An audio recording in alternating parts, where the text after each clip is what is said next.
Bon l'équipe, salut à tous, j'espère que vous allez bien.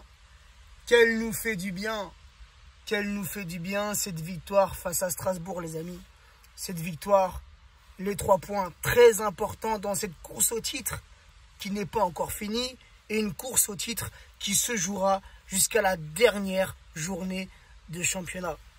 Elle nous fait du bien cette victoire à 3 jours, à J-3 de ce match retour face au Bayern au Parc des Princes. On a vu cet après-midi des Parisiens qui ont clairement maîtrisé, clairement dominé ce match. Des Parisiens disciplinés qui ont pris ce match au sérieux. C'est vrai que cette saison, tous nos matchs de Ligue 1 n'ont pas été pris au sérieux par nos joueurs. Parfois, on se posait même la question, est-ce que nos joueurs choisissent leur match? Gros point d'interrogation. Mais en tout cas, cet après-midi, il fallait absolument pas perdre ce match. Il fallait absolument pas faire un match nul. Et nos joueurs ont su répondre présent. Donc un très bon match. Un match qui a été joué, on va dire, à 90% sur la première mi-temps. Ce qui est normal. Quand tu mènes 0-3 à la mi-temps, c'est dans la poche. Les 3 points sont acquis. Même si on a vu dans l'histoire du football des renversements de situation. Mais ça reste tout de même assez rare. Mbappé les amis. Qui récidive après son doublé magnifique, son doublé face au Bayern cette semaine, mercredi soir en Ligue des Champions. Il récidive vers la 15e, 16e minute. Une très bonne entame de match de la part de nos Parisiens. Dès le coup d'envoi, on a vu des Parisiens mettre beaucoup d'intensité dans ce match. Et Mbappé qui rentre, qui pénètre dans la surface strasbourgeoise. Feinte de frappe, on le connaît, on la connaît, sa petite feinte de frappe, petit coup d'accélération, frappe du pied gauche et petit pont. Le 21e but pour Mbappé cette saison en Ligue 1. Magnifique. Franchement, Mbappé m'a fait kiffer.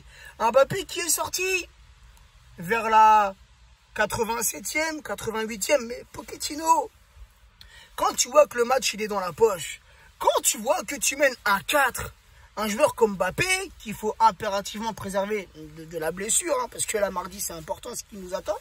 Fais-le sortir plus tôt. T'as fait rentrer 2 petits jeunes, Nadjera, j'espère que ça se prononce comme ça, et Xavi Simons, 2 petits jeunes. Moi, j'étais satisfait de les voir rentrer, tu vois. Mais tu les fais rentrer quoi? Tu les fais rentrer même pas 5 minutes. Non! Fais sortir dans un match comme ça, où tu domines, où tu mènes au score, où tu sais que tu vas t'imposer. Fais sortir Mbappé vers la 80e et donne un petit peu plus de temps à nos petits jeunes. Donne-leur 10-15 minutes de jeu. Faut que ces petits jeunes-là apprennent. Je suis en train de chercher mon mot en plus. Faut que ces petits jeunes-là puissent acquérir de l'expérience. Bref, sinon Sarabia aussi. Qui double la mise en première mi-temps, un très beau but. Un très beau but de Sarabia sur une très bonne montée de Danilo. Danilo replacé cet après-midi, défenseur central aux côtés de Kipembe. Il y a eu beaucoup de turnover cet après-midi, ça peut se comprendre. Mardi, il y a un match important. Mais Danilo, je l'ai trouvé très serein. Je l'ai trouvé très très bon dans ce match, comme il l'avait été en deuxième mi-temps contre le Bayern. Donc une très bonne remontée de balle de Danilo, une belle passe pour Sarabia qui finit le travail. Sarabia titulaire, Sarabia buteur. Et Moïse Kean, et je l'avais dit sur Twitter, j'avais fait un petit tweet, et je l'avais aussi dit sur mes réseaux Snap et Insta, Moïse Kean, je le sens buteur. C'est vrai que Moïse Kean, ces derniers temps, n'était pas au top, n'était pas dans son assiette. On l'a vu contre le Bayern, il était vraiment essoufflé sur le terrain, tu vois. Et là, Moïse Kean, il a fait un excellent match. Et il est buteur, juste avant la mi-temps, je crois que c'était la 42e ou la 43e minute. Et ensuite, un Paris Saint-Germain qui s'est un petit peu relâché en seconde mi-temps, ce qui est normal. Le taf a été fait en première mi-temps. Tu peux te permettre un petit relâchement. Et on a vu cela profiter aux Strasbourgeois qui ont réduit le score 1-3. Et alors le bijou, frérot. Le bijou. Et pour ceux qui me suivent sur Snap et sur Insta, j'ai filmé ça en direct. Ma réaction en direct. Et je le sentais. Il y avait le choix entre Sarabia et Paredes pour le coup franc.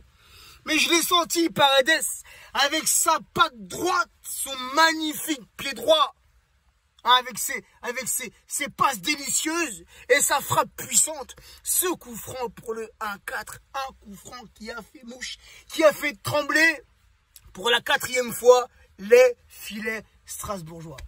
Donc voilà les amis, il n'y a rien de plus à rajouter sur ce match. Une belle victoire parisienne, les 3 points, on rentre à la maison et place à mardi et on reste confiant les frérots. Mardi, on va le faire. Nos joueurs vont le faire. Nos joueurs vont nous rendre fiers.